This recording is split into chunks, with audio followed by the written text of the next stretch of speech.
کہ کیا کوئی روزے میں ہے، روزے دار ہے اور کورونا کا ویکسین لینا ہے، کیا اس کا روزہ رہے گا؟ کورونا کا ویکسین، پہلی بات تو یہ ہے ایک مسئلے کی روح سے آپ جان لیں جی کہ جو انجیکشن سے روزہ نہیں ٹوٹتا. انجیکشن سے روزہ نہیں ٹوٹتا. روزہ کی تعریف سن لیں. روزہ نام ہے صبح صادق سے لے کر کے غروب آفتاب تک کھانے پینے اور خود کو جمع سے باز رکھنے کا نام روزہ ہے. بے شک.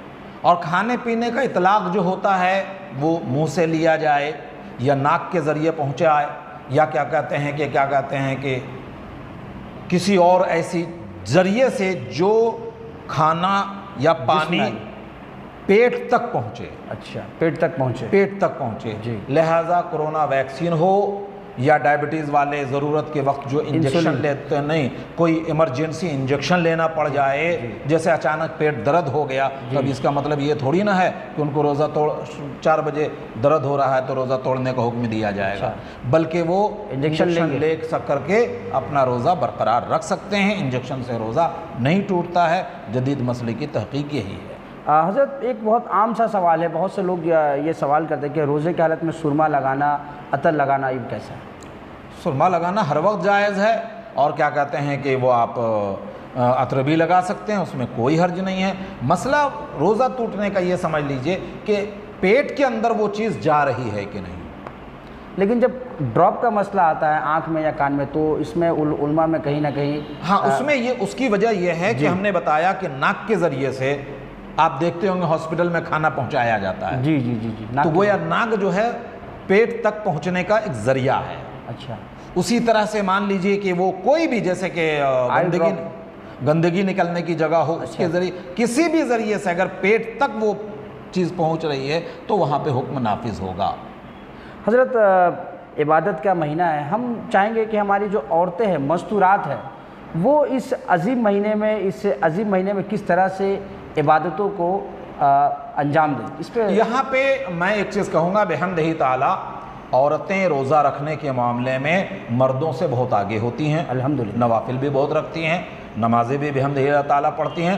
اس میں تھوڑا سا جو میں نصیحت دینا چاہوں گا اپنے گھر والوں کو، اپنے مردوں کو اور بھائیوں کو، کہ ہم لوگ ان کے اوپر افطاری اور کیا کہتے ہیں کہ سحری کا اتنا زیادہ پریشر ڈال دیتے ہیں کہ شام 3 بجے سے 2 بجے سے وہ لگ جاتی ہیں لگاتار افطاری کرنے کے افطاری کے انتظام میں. اس لیے جو ہے کیا کہتے ہیں کہ ایسی صورت میں ضروری ہے کہ جناب ان کو راحت دی جائے، افطاری بھر کھائی جائے. یہ نہیں کہ صاحب 10 طرح کی چیزیں تیار کی جائیں تبھی افطاری ہو. یعنی اس میں کہیں نہ کہیں میں بہت بڑا قصور دیکھتا ہوں تو ہم اپنوں کا بھی ہے کہ ہم انہیں اتنا زیادہ پریشر دے دیتے ہیں کہ صاحب صبح سے لے کر کے شام تک اور کیا کہتے ہیں عشاء تک ان کے پکانے کا جو سلسلہ چلتا ہے وہ کچھ زیادہ ہی ہو جاتا ہے، جبکہ اسکول بھی ہے اور بہت سارے کام ہیں. تو اس سب میں تھوڑا سا ہمارے یہاں اس کو کم کرنے کی ضرورت ہے. عبادتیں عورتیں کیسے کریں سر؟ ان کے لیے کیا ہے؟ ان کے لیے جیسے وہ نماز پڑھتی رہی ہیں گھر میں، وہ تراویح کا نماز اس طرح سے، تراویح کا نماز آپ سنت گھر میں پڑھیے، نوافل کی ادائیگی کیجئے، تہجد کم سے کم ضرور پڑھنے کی کوشش کریں. اور کم سے کم رمضان کے مہینے میں تو میں تمامی افراد سے گزارش کروں گا کہ 2 رکعت 4 رکعت جو کم سے کم تہجد کی نماز، کہ سحری میں اٹھ رہے ہیں، سحری کیا 5 منٹ کا وقت بچا کر کے ہم نے 2 رکعت یا 4 رکعت تہجد کا نماز پڑھ لیا تو بہت بڑی سعادت کی بات ہے. پورے رمضان میں آپ کیا کہتے ہیں اس کو کر سکتے ہیں اور کرنا بھی چاہیے. اسی کے ساتھ ساتھ کیا کہتے ہیں حدیث پاک میں آیا ہے کہ 1,00,000 مرتبہ اگر کلمہ طیبہ پڑھ لیا جائے تو وہ گناہوں کی مغفرت کا سبب بنتا ہے. تو اس رمضان المبارک کے مہینے میں ہماری مائیں اور بہنیں اور بھائی بہن بھی کوشش کریں کہ کم سے کم کلمہ طیبہ لا الہ الا اللہ محمد رسول اللہ کی تعداد کم سے کم 1,00,000 اپنے لیے یا اپنے کسی مرحوم کے لیے ضرور سے پورا کریں. بہت ساری عبادتیں ہیں، کچھ بھی کریں، قرآن کی زیادہ سے زیادہ تلاوت کریں. بہت بہت شکریہ. تو یہ آج ہمارے سامنے تھے حضرت مولانا شبیر ملک مصباحی صاحب. حضرت مولانا نے ہمیں بہت ہی کم وقت میں بہت ہی جامع طور پر بتایا.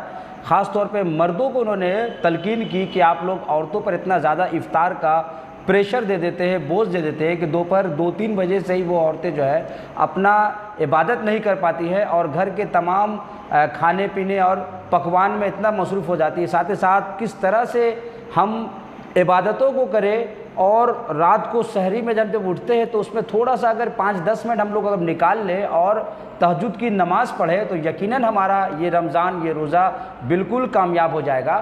حضرت آپ کا بہت بہت شکریہ، آپ نے اپنا قیمتی وقت دیا اور اپنی اہم باتوں سے ہمارے ناظرین کو روشناس کرایا۔ بنے رہے ہمارے ساتھ، کل پھر ملیں گے ایک نئے عالم دین کے ساتھ، اور آپ سب دیکھتے رہے نور رمضان، حالات بنگال، نیوز ٹیک انڈیا پر۔